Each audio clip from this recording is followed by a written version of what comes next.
Hello everyone, welcome back to Tech TV and an easy to follow tutorial on Messenger. In today's video, I'm going to show you how to fix Messenger video call. So please make sure to watch till the end. Subscribe to our channel Tech TV and ring the notification bell so that you'll get notified on our next interesting upload. So let's get on with it.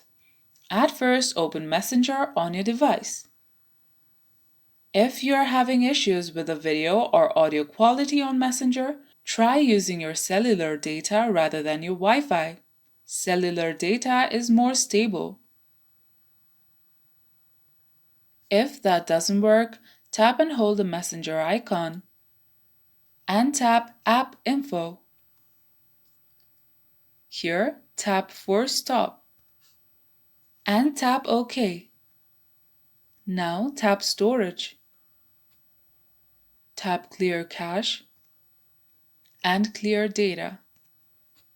Tap OK on the pop-up menu.